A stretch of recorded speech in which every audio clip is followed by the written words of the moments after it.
So our top story this morning, the TV presenter and comedian Paul O'Grady has died at the age of 67.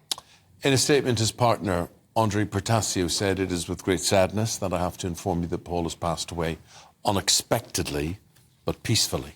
During his career, the entertainer was known for his drag persona Lily Savage, as well as for hosting The Paul O'Grady Show, Blind Date and Blankety Blank, for which he won numerous accolades, including a TV BAFTA and a National Television Award. Ellie Phillips, the showbiz correspondent, joins us now, and also a fellow Liverpudlian. And although we've just discovered that Paul was born in Dublin, he's born in Dublin, and well, like most of Liverpool, probably were born in Dublin. But the shock of all this, Ellie, his agent says, "Yesterday afternoon I popped round to Paul's for a good old catch-up.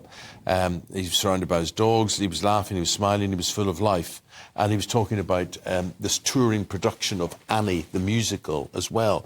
So for everybody involved, there was no sign, no warning about that. Absolutely nothing. No, Paul played Miss Hannigan in the tour of Annie. And it was quite a paced-out tour as well. It's not something that would have been particularly overwhelming. We think of touring musicals as being, you know, a few days next city, but actually they paced this out nicely, so there were big breaks in between. So he finished in Edinburgh on Saturday and wasn't due to start again for a little while. And then he was going to go on and actually perform in Liverpool, which would have been wonderful, in June. And, yeah, no sign of anything. He's been ill in the past. He's had 3 heart attacks.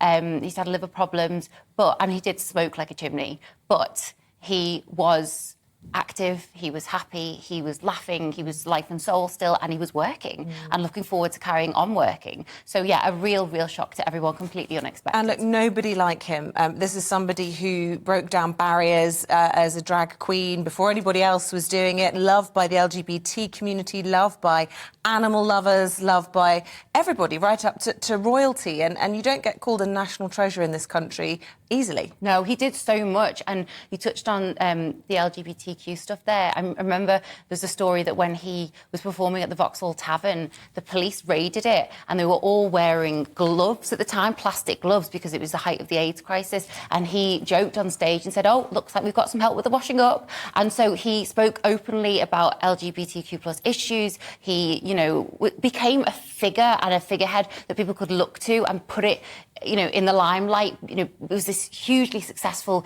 drag act, but beyond that, an entertainer overall, not just Lily Savage, so much more. We want to get another perspective, Ellie. Let's bring in Pete Price, a friend of his, guys that have worked together as well. He joins us this morning from Liverpool. He was one of Liverpool's own, Pete, wasn't he? He was indeed, Eamon, and in fact lived in Birkenhead, which is not far from where I am right now.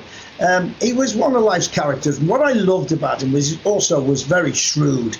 He knew when to hang up the frock for Lily Savage. He knew exactly what direction he was going with in his career. I met him when he was younger, oh bless us, and there was a shop called the Gearbox, and he was buying Ben Sherman shirts. That's how far back it goes. But Lily was every character he met when he was working in the social services. He built Lily, and Lily was ruthless, absolutely ruthless. I've got a photo there that he sent me. I don't know if you can see that. And it says, "To one slapper from another slapper."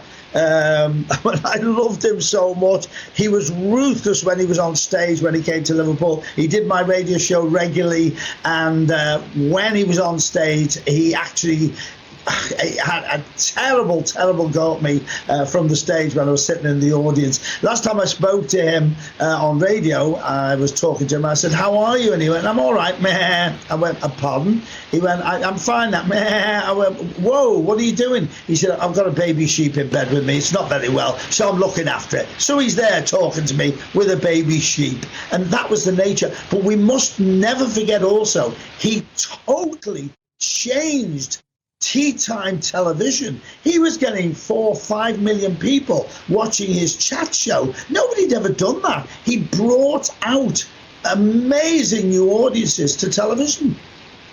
Yeah, a trailblazer. And, you know, I've seen so many tributes from celebrities, from our viewers and audience this morning, friends of his. But I actually think that the tribute from Battersea Dogs and Cats Home that he was an ambassador for is the best one and sums him up, really. They described him as having a razor-sharp humour, but a perpetual generosity and warmth. And we were just discussing how he could be so cutting and so outrageous and so naughty and all of those things People that we're still all liked afraid him to for do. it. And he was still loved.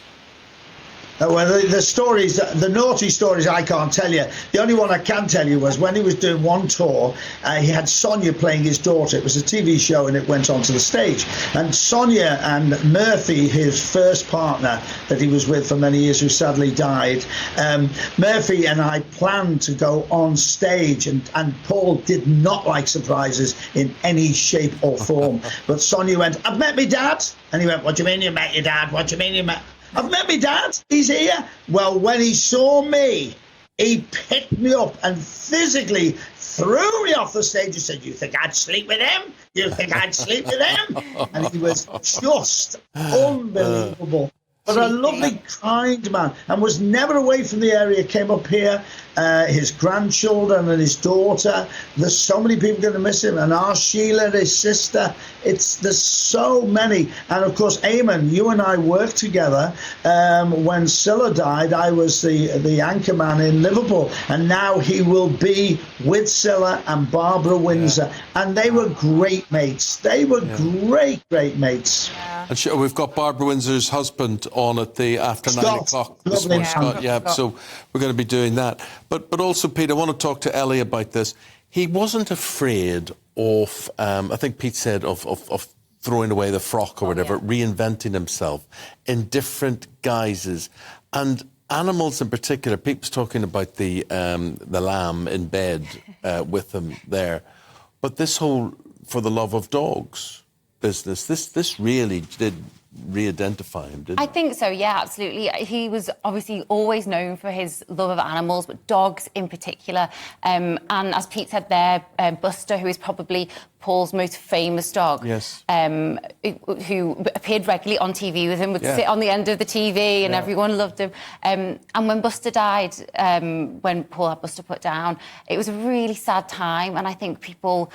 There's that feeling when you've had a pet and you know what it's like to have a little dog, that people really draw into that. And so for him to then go on and have these successful shows which prove his love, and he encourages other people to go and rescue animals, I think is so powerful. And what a wonderful use of the spotlight, what a wonderful use of his talents to encourage people to go and do something that's so lovely. And Ellie, Pete touched on it there, and I think it is important to touch on, I suppose, this morning, because we haven't really, and that is the fact that he was once married to a woman before he came out as gay. He has left behind a child and I believe grandchildren as well, and I suppose that shows how much the world's changed in the time that he's been on our screens. And also a moment to kind of spare for them all grieving for him today. Massively. He's got so many people around him who he gave endless love to, and obviously loved him in return.